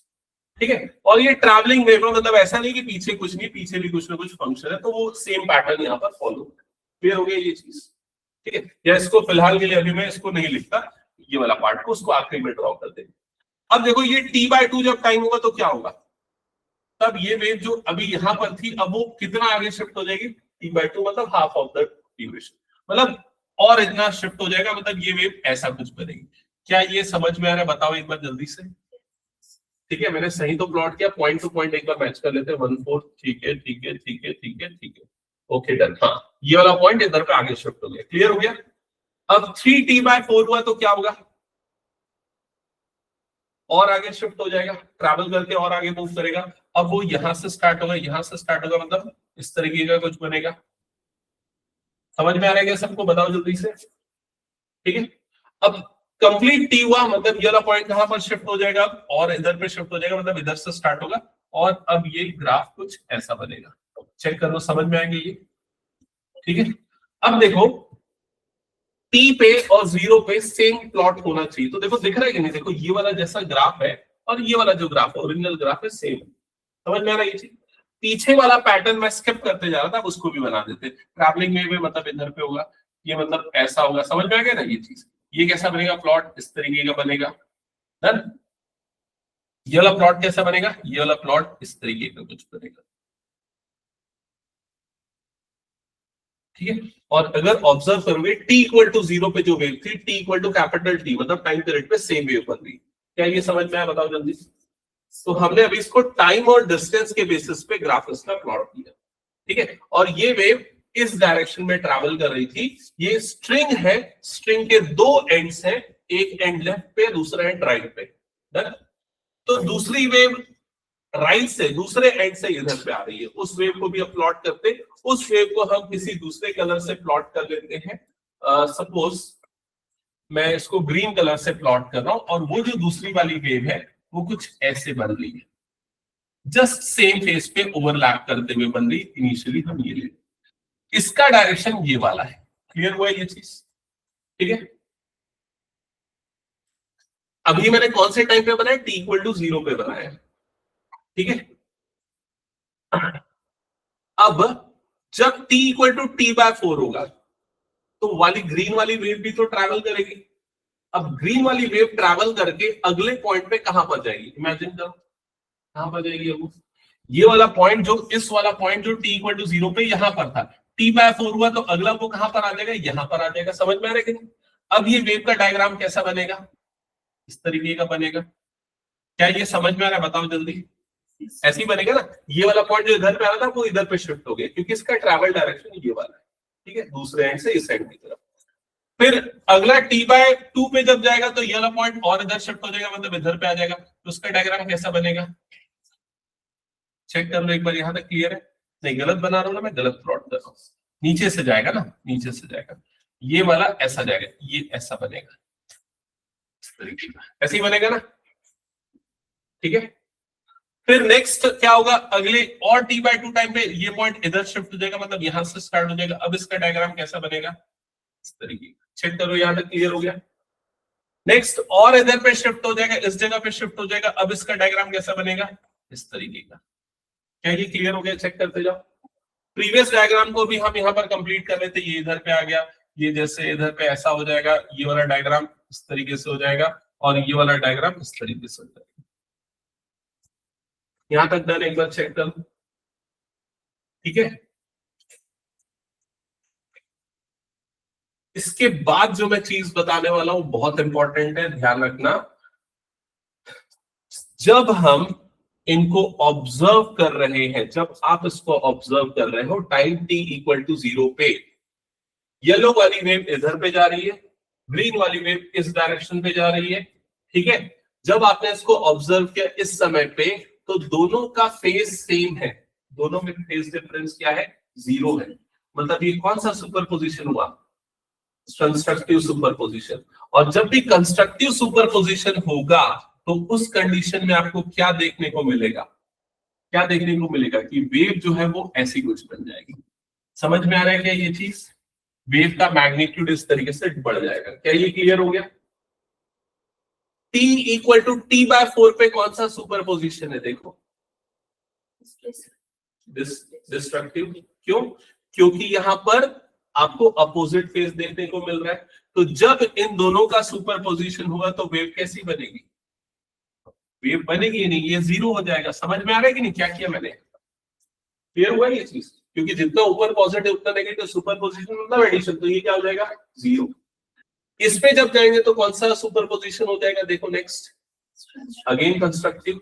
जब इसका आप ग्राफ प्लॉट करोगे तो इसका ग्राफ ऐसा कुछ बनेगा। समझ में आ रहा है कि नहीं ये चीज? और जब इस टाइम पे आप सुपरपोजिशन अप्लाई करोगे तो क्या हो जाएगा, अगेन डिस्ट्रक्टिव। मतलब ये अगेन यहां पर वेव नहीं बनेगी, मतलब ये क्या हो जाएगा, 0। क्या ये क्लियर हो गया? फिर उसके बाद फिर से सेम पैटर्न रिपीट होने वाला है, यहां पर ये चीज हमको क्लियर है, ठीक है। अब जब हम पूरे टाइम स्केल पे, मतलब इन सब पे जब इसको ऐड करेंगे तो इनका एडिशन कैसा बनेगा, थोड़ा ध्यान से देखना। इन सब का जब एडिशन करोगे, जब इनको कंबाइन करोगे, तो नीचे और थोड़ा सा स्पेस चाहिए एक्चुअली। सही, कंस्ट्रक्टिव और डिस्ट्रक्टिव, कंस्ट्रक्टिव डिस्ट्रक्टिव का हाँ ये वाला बनना चाहिए वैसे तो, है ना, थोड़ा सा बनाना मुश्किल होता है, आप लोगों की बुक में दिया है बट वो उतना अच्छे से नहीं दिया, वो टाइमलाइन मैच करके नहीं दिया, आगे कहीं पर मैंने इसको किया था ये वाला ऐसा दिया, तो इसको समझाना काफी मुश्किल हो जाता है, समझना मतलब, है ना, क्योंकि इसने अलग ही तरीके से उसको समझाना तो कंफ्यूज हो जाता है, इसलिए मैंने उसको सोचा कि खुद से एक बार प्लॉट करके समझा। तो ये समझ में आ रहा है क्या सबको, क्या क्या हुआ यहाँ पर, ठीक है। हाँ अब इसके बाद ना इसमें एक और चीज हम ग्राफ में प्लॉट करेंगे, हम इसका, यहां तक सबने कर लिया कि एक बार बताओ पहले।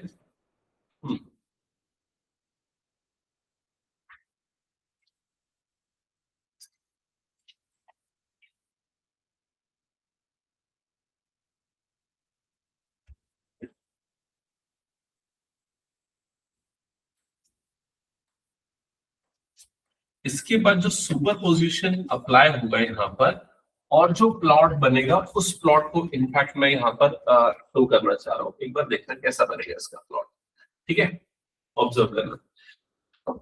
अगर आप ध्यान दोगे इस वाले एंड को देखो, इस वाले एंड को देखो, इस वाले एंड को देखो, इस पार्टिकल को देखो, चाहो तो यहाँ पर भी आप देख सकते हो, इस पे भी अप्लाई कर सकते हो, ठीक है, ये और फर्स्ट वाला सेम था इसलिए मैंने इस पे नहीं किया था। अब ये वाले पार्टिकल को देखो, इस पार्टिकल को, हर टाइम में इसकी पोजीशन सेम है, क्या वो मूव कर रहा है, ये पार्टिकल जो है, ये पार्टिकल जो स्ट्रिंग है उसका, ये पार्टिकल हर जगह पे इसकी वैल्यू क्या है, 0, क्या वो मूव कर रहा है, वो मूव नहीं कर रहा है, मतलब उसकी पोजीशन वहीं पर है, क्या ये क्लियर हो गया।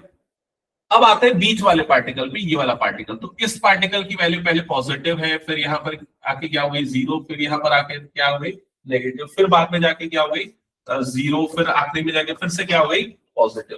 तो ये पार्टिकल जो है ये वाइब्रेट कर रहा है, समझ में आ रहा है कि नहीं ये चीज। तो इस पार्टिकल का जो वाइब्रेशन है वो इस तरीके का कुछ है, मतलब ऐसा भी जा रहा है या तो फिर ऐसा भी जा रहा है, क्या ये क्लियर हो गया। अगला, अगर ये वाले पॉइंट को ऑब्जर्व करोगे तो देखो यहाँ पर भी ये वाला पॉइंट का पोजीशन फिक्स है, वो चेंज नहीं हो रहा, मतलब ये वाली वैल्यू भी हमेशा क्या है 0 ही है, समझ में आ रहा है कि नहीं ये चीज।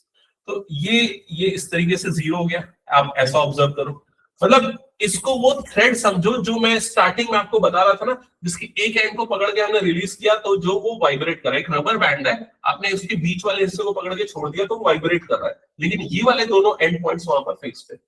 सेम चीज देखो आगे कहां पर होगी, अगर आप ये वाले पॉइंट पे जाओगे तो ये वाली चीज भी क्या होगी इस तरीके से, ये वाले पॉइंट्स जो है फिक्स्ड रहेंगे और ये वाले पॉइंट्स जो है वाइब्रेट करेंगे, मैक्सिमम वाइब्रेट करेंगे। अगर आप और आगे जाओगे, इस जगह पे जाओगे तो यहां पर भी ऐसे ही कुछ देखने को मिलेगा और यहां पर भी ऐसा ही कुछ देखने को मिलेगा। क्या ये समझ में आ रहा है, बताओ जल्दी, ठीक है। तो ये जो आपको फाइनल ग्राफ मिला है यही स्टैंडिंग वेव का ग्राफ है या स्टेशनरी वेव का ग्राफ है, जो आपने लिखा एनालिसिस ऑफ स्टैंडिंग वेव और स्टेशनरी वेव। क्या ये क्लियर हो गया। स्टेशनरी क्यों बोल रहे हैं, क्योंकि भाई इसमें आगे प्रोपोगेशन होता हुआ नहीं देखा है, वो चीज वहीं पर वाइब्रेट हो रही है, ठीक है। इसमें और क्या लिखा था आपने, position of node when the string is fixed from both the end। तो ये नोड जो है ना, जो आप म्यूजिकल इंस्ट्रूमेंट में नोड वर्ड यूज करते हो ना, ये उसी से कनेक्टेड है, उसी से रिलेटेड है। कैसे रिलेटेड है हम बाद में उसका रिलेशन निकालेंगे, फिलहाल हम यहां पर देखते हैं कि नोड किनको बोला जाता है। ये वाले जो पॉइंट्स आपको दिख रहे हैं जहां पर पार्टिकल का मोशन नहीं हो रहा है, मूवमेंट नहीं हो रहा है, that point is called node. तो ये नोड है, ये n1 ले लेता हूं या अभी n से ही डिनोट करता हूं, n n n इन सबको n से डिनोट कर देता हूं, ये नोड्स जो फिक्स्ड पॉइंट है, समझ में आ रहा है ये चीज। और जो सबसे ज्यादा वाइब्रेटिंग पॉइंट है, पार्टिकल है, उनको हम बोलते हैं एंटी नोड, जिसको हम a से डिनोट करते हैं। तो ये a ये जो आपको दिख रहा है इसको बोलेंगे एंटी नोड, समझ में आ सकते हो ये, ठीक है। तो आपने यहां पर क्या निकालना है, लिखा पोजीशन ऑफ नोड निकालना है। तो अब नोड की पोजीशन क्या होगी, तो पहले वाले नोड की पोजीशन क्या होगी, पोजीशन मतलब स्ट्रिंग के हिसाब से पोजीशन, समझ रहे हो ना, स्ट्रिंग जिसकी लेंथ को हम इधर से ऑब्जर्व कर रहे हैं।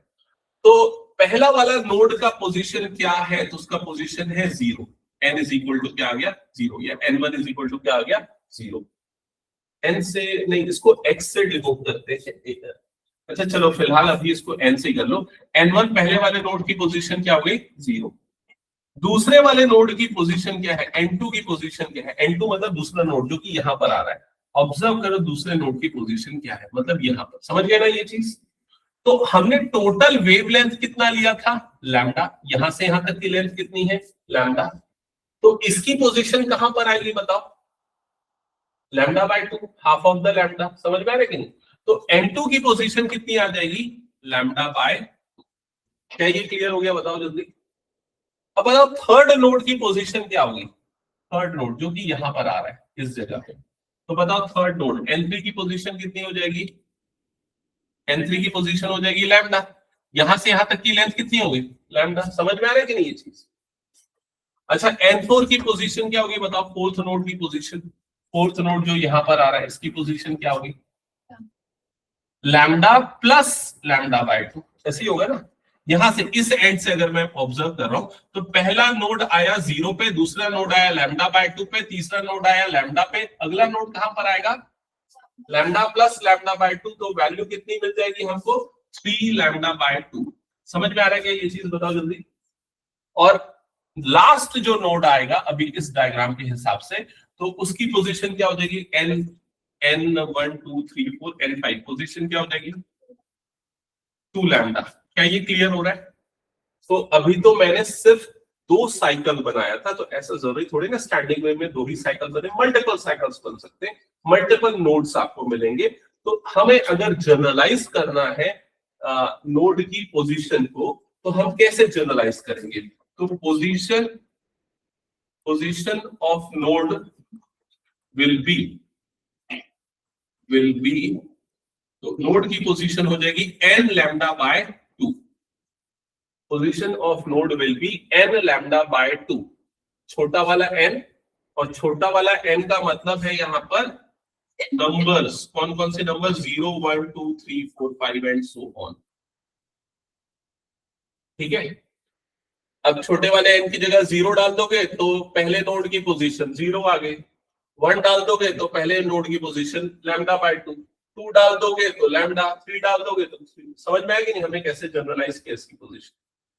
अब एक काम करो, इसी तरीके से एंटी नोड की पोजीशन बताओ क्या होगी, एंटी नोड की पोजीशन, ए की पोजीशन। तो सबसे पहला वाला एंटी नोड का जो पोजीशन है A1, वो कहां पर था बताओ, A1 एंटी नोड पहला कहां पर आया था, जो सबसे ज्यादा वाइब्रेट करा वाला पॉइंट एंटी नोड पॉइंट है ना। हाँ।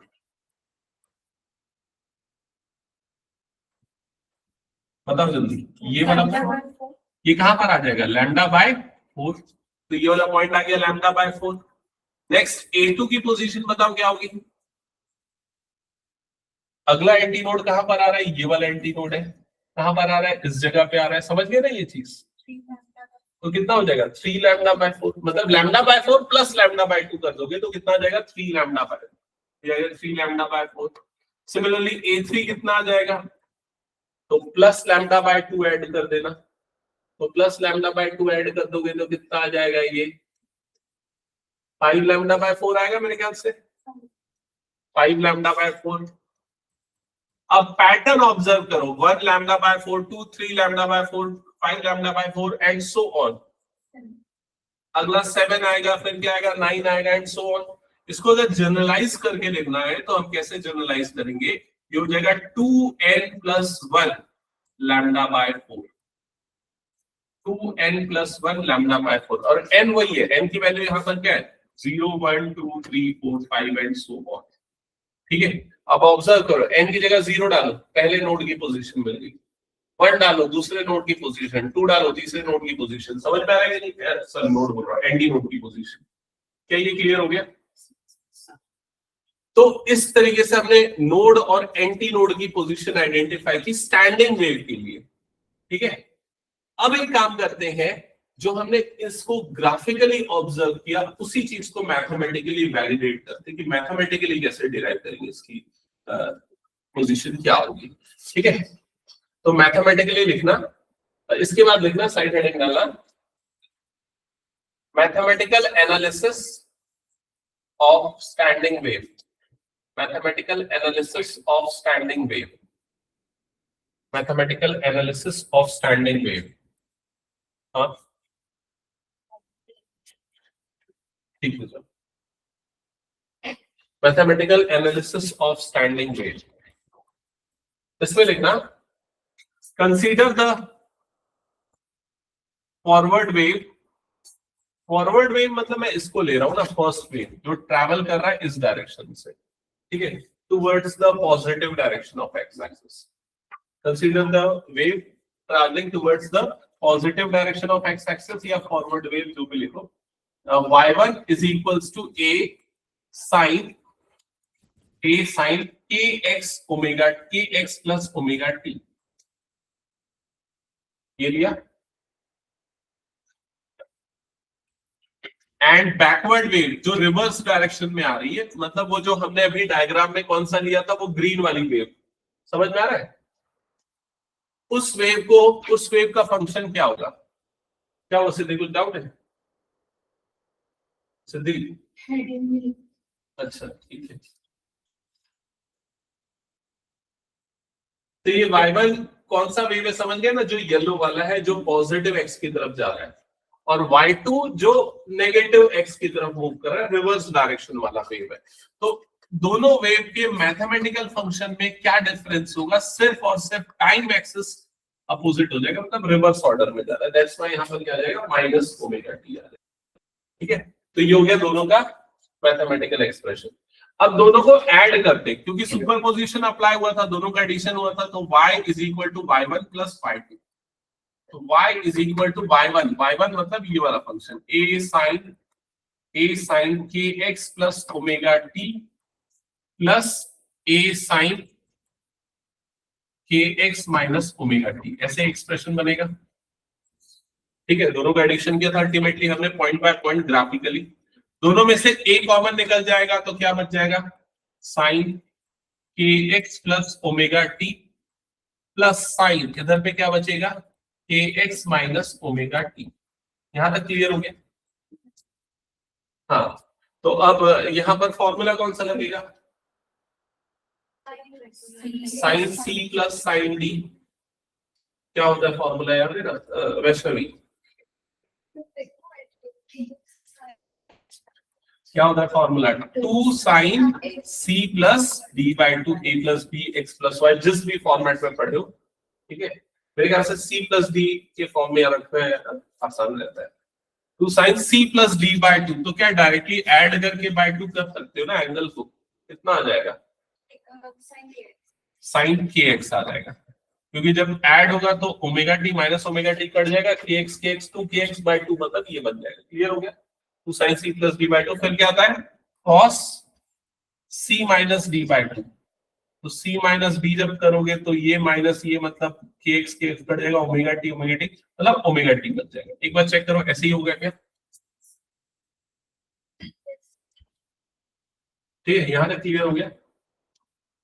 अब अगर ऑब्जर्व करोगे यहां पर इसका जो मैग्नीट्यूड है या जो एम्पलीट्यूड है वो इनफैक्ट ये है ना, ये इसका एम्पलीट्यूड है। इसको चाहो तो आई से एक्सप्रेस कर सकते हो, कई बुक्स में इसको आई से एक्सप्रेस किया है।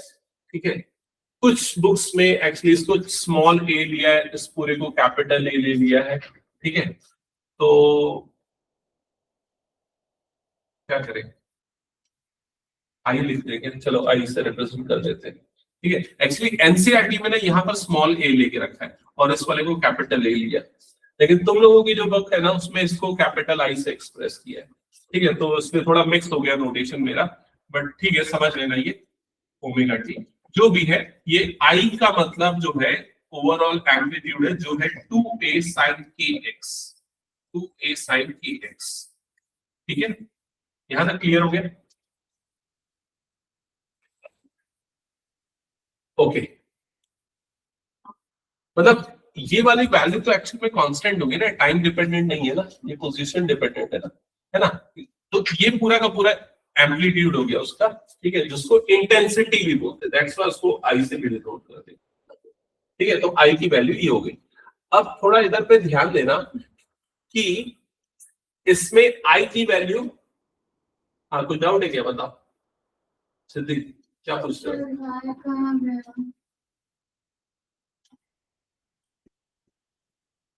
कहाँ वाला भाई, इसके बाद वाला ये वाई कहाँ गया, ये पूछ रहे हो? देखो ये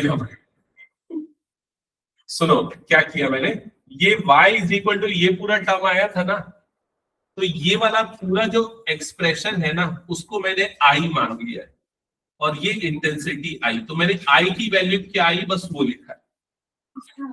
समझ में आया क्या अभी? क्लियर? ओके, तो I की वैल्यू क्या आई है वो चीज मैंने यहाँ पर लिखी, क्योंकि एक्चुअल में मुझे सिर्फ इसके मैग्नीट्यूड से मतलब है, क्योंकि अगर मुझे पोजीशन ऑफ नोड या एंटी नोड निकालना है तो उसका मैग्नीट्यूड से डिसाइड होगा। देखो थोड़ा पिछला वाला डायग्राम ध्यान रखना, ये इसका एम्पलीट्यूड कितना है यहाँ पर 0, यहाँ पर एम्पलीट्यूड उसका कितना है मैक्सिमम, तो नोड पे उसका एम्पलीट्यूड कितना होता है 0 होता है। एम्पलीट्यूड, मैग्नीट्यूड, इंटेंसिटी सारे वर्ड का मतलब एक ही है अभी के हिसाब से, तुम लोगों के करंट फंडामेंटल के हिसाब से, ठीक है। तो इसका एम्पलीट्यूड, मैग्नीट्यूड, इंटेंसिटी जो भी है वो क्या है 0, तो यहाँ पर नोड क्या होगा 0। क्या ये क्लियर हो गया? तो मतलब I की वैल्यू हम क्या लेंगे 0, तब हमें क्या मिलेगा उसका नोड पोजीशन। नोड पोजीशन समझ गए ना, क्योंकि नोड पे इसका एम्पलीट्यूड 0 होता है, दैट्स व्हाई मैंने I को इसके मैग्नीट्यूड को क्या कर दिया 0। क्या ये समझ में आया? बताओ जल्दी। अब अगर I 0 मतलब कि 2a sin kx is equal to क्या हो गया 0। क्या ये क्लियर हो गया? तो 2a उधर जाके 0 हो गया, मतलब sin kx is equal to क्या हो गया 0 हो गया। क्या ये समझ में आया? बताओ जल्दी, है ना। अब देखो साइन की वैल्यू 0 कब आती है, कौन से एंगल पे साइन 0 मिलता है? 0, क्या सिर्फ 0 या और भी कुछ एंगल्स पे? 180 डिग्री पे, सिर्फ ये दो पे या और कुछ पे भी? और भी है 360 एंड 540 एंड सो ऑन। मतलब इनफैक्ट ये बोलना चाहिए कि जो पाई के मल्टीपल है, मतलब पाई, 2 पाई, 3 पाई, 4 पाई, सो ऑन, तो इन सबके साइन क्या होता है 0 होता है ना। तो यहाँ पर साइन के एक्स इज इक्वल टू, इसको मैं लिख देता हूँ साइन n पाई लिख देता हूँ। n पाई मतलब 0 पाई, 0 लिख दो, 1 डालोगे तो पाई हो जाएगा 180 बनेगा, 2 डालोगे तो 360 हो जाएगा। समझ गए ना? इन सभी पे इसकी वैल्यू क्या आएगी 0 आएगी। क्या ये क्लियर हो गया? जब आप दोनों को कंपेयर करोगे तो kx इज इक्वल टू क्या मिल जाएगा यहाँ पर n पाई। क्या ये समझ में है? बताओ जल्दी, क्या समझ में नहीं आया? sin kx is equals to 0 के बाद ये समझ में नहीं आया? देखो इधर ध्यान देना, साइन का डायग्राम याद है ना कैसा बनता है, ये वाला, ठीक है।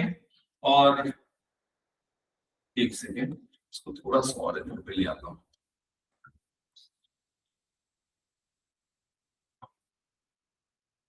ये यार ये वाला एंगल कितना होता है यहाँ पर 0 डिग्री, साइन 0 0 होता है।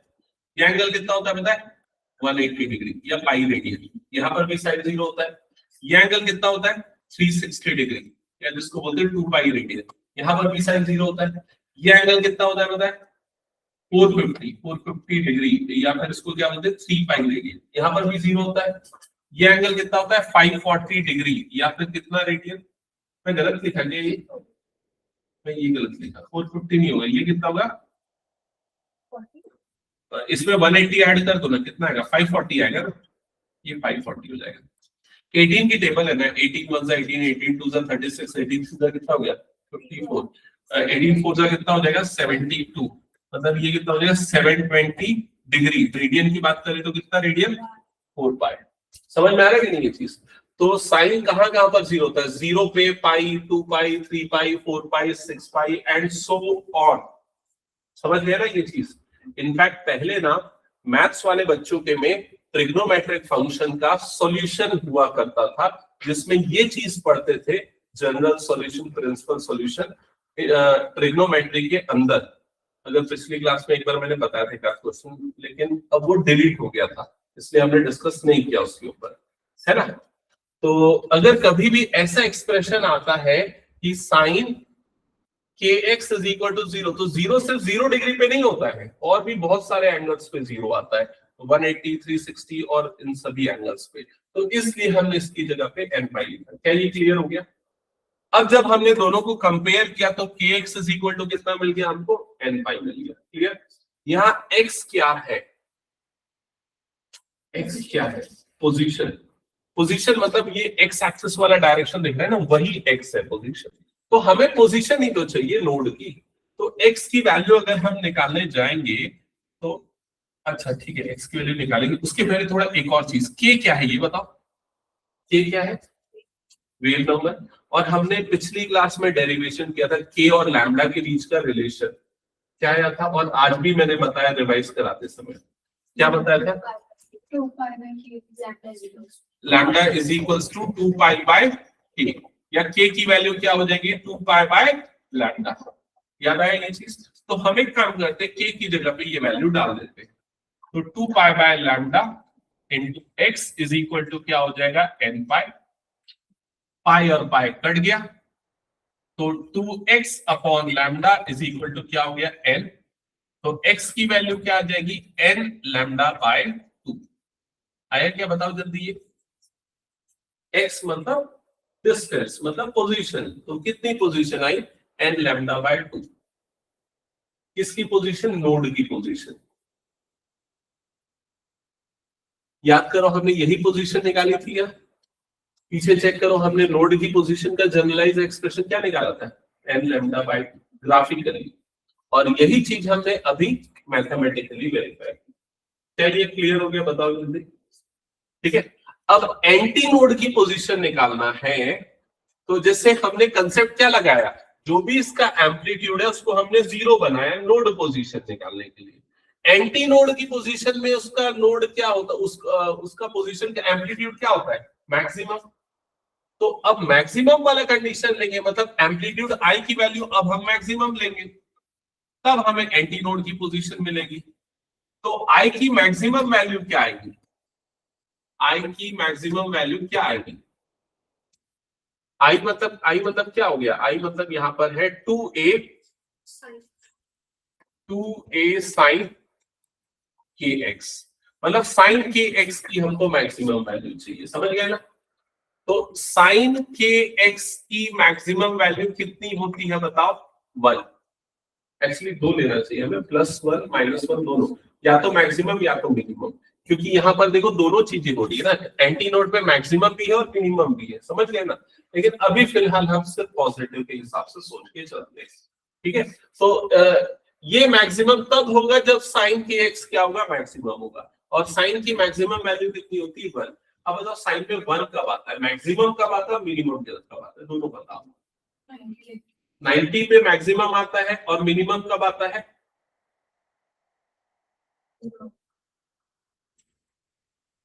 ये तुम लोग ग्राफ को ना हमेशा ध्यान में रखो। हाँ, ये ग्राफ हमेशा ध्यान में रखो, मैक्सिमम आता है 90 पे, मिनिमम आता है इस एंगल पे, ये एंगल कितना होता है 270 डिग्री। समझ में आएगी नहीं ये चीज? ठीक है, इसी चीज को रेडियन में बताओ, ये 90 मतलब π/2 और 270 मतलब, अरे बहुत इजी है, 9 3 27 होता है ना, 3 π/2, π/2 का 3 टाइम्स। समझ गए कि नहीं ये चीज, है ना, π/2 मतलब 90 का 3 टाइम्स करोगे तो ये मिलता है, दैट्स व्हाई 3 π/2 कर दिया। अच्छा, अगला मैक्सिमम कब आएगा, उसका यहां पर आएगा, ये एंगल कितना होगा, एंगल कितना होगा 5 π/2। आया कि नहीं समझ में, ये 1 π/2, 3 π/2, अगला क्या आएगा 5 π/2, नेक्स्ट कौन सा आ जाएगा 7 π/2, है ना। इसका मतलब क्या हुआ, इसका मतलब ये हुआ कि sin kx is equal to, ये +1 या -1 दोनों हो सकता है ना, पॉजिटिव नेगेटिव दोनों। तो यहाँ पर क्या लिखूंगा इसको, साइन ये कब आएगा, कौन से एंगल पे आएगा, तो π/2, 3 π/2, 5 π/2 सो ऑन। जनरलाइज करके अगर मुझे लिखना है तो मैं लिखूंगा 2n+1 इंटू π/2, ऐसा लिखूंगा। 2n+1 कैसे लिखा समझ में आ रहा है ना, n की जगह 0 डाला, π/2, 1 डाला तो कितना आ जाएगा, 1 डालूंगा तो 3 π/2, 2 डालूंगा तो कितना आ जाएगा 5 π/2। समझ में आ रहा है कि नहीं ये चीज, उसी को जनरलाइज करके लिखा। अब जब हमने दोनों को कंपेयर किया तो kx इज इक्वल टू कितना मिल गया हमें, साइन साइन हट गया दोनों से, 2n+1 और इधर पे कितना आ गया π/2। क्या ये क्लियर है? एक बार चेक कर लो। अब k की वैल्यू यहां पर डाल दो जो हमने पिछले बार भी डाली थी, 2π/λ। x इज इक्वल टू कितना आ जाएगा, 2n+1 π/2। दोनों से पाई कट जाएगा तो x की वैल्यू कितनी आ जाएगी, 2n+1 इंटू λ/4। करके देखो आ रहा है कि नहीं ये।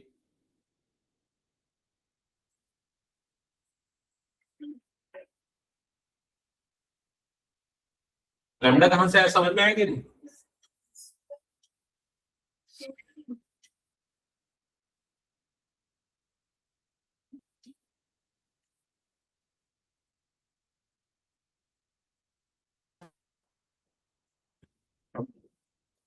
डन हो गया। अब यहाँ पर आज हम यहीं पर खत्म करेंगे, लेकिन एक दो चीजें और है आगे आने वाली, लेकिन अभी मैं इसको ओरली समझाता हूँ क्योंकि ये डेरिवेशन तो खत्म हो गया लेकिन इस डेरिवेशन का मतलब अभी खत्म नहीं हुआ है। ठीक है, इस डेरिवेशन का अगर आपको मतलब समझना है तो याद करो, लैम्डा का हमने एक और फॉर्मूला डिराइव किया था, लैम्डा इज इक्वल टू क्या था, नहीं यार, velocity of travelling wave, v is equal to क्या था, याद है कि नहीं? v इज इक्वल टू क्या था, लैम्डा f। तो लैम्डा इज इक्वल टू क्या आएगा, v/f। याद आएगा कि नहीं? तो अगर लैम्डा की जगह पे मैं v/f डालूंगा तो यहाँ पर x जो है वो f के टर्म्स में आ जाएगा। इमेजिन कर पा रहे हो कि नहीं जो मैं बोल रहा हूँ? खाली सुनो ध्यान से। लैम्डा की वैल्यू अगर मैं डालूंगा v/f तो यहाँ पर क्या आ जाएगा, x जो है f के ऊपर डिपेंड करेगा। x मतलब डिस्प्लेसमेंट, वो किसके ऊपर डिपेंड कर रहा है, फ्रीक्वेंसी। अब यहाँ फ्रीक्वेंसी का मतलब साउंड की फ्रीक्वेंसी है, हर साउंड की अलग फ्रीक्वेंसी होती है ना। तो अगर आप मान के चलो अलग अलग नोड पे, अगर आप उसको, जैसे गिटार के भी अलग अलग नोड्स होते हैं ना, तो उस नोड पे अलग अलग फ्रीक्वेंसी जनरेट होती है। तो क्यों होता है, क्योंकि देखो जैसे जैसे डिस्टेंस चेंज होगा वैसे वैसे फ्रीक्वेंसी चेंज होगी और साउंड का पिच भी चेंज हो जाएगा। क्लियर हो गया ये चीज? तो ये सारी चीजें अब आगे हम डिस्कस करेंगे और इसके बाद फर्दर नेक्स्ट क्लास में।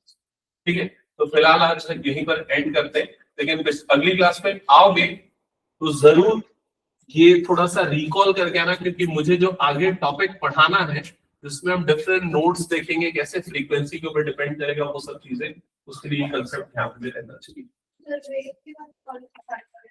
कुछ नहीं खत्म। और वेव में भी मेरे ख्याल से नेक्स्ट क्लास शायद लास्ट क्लास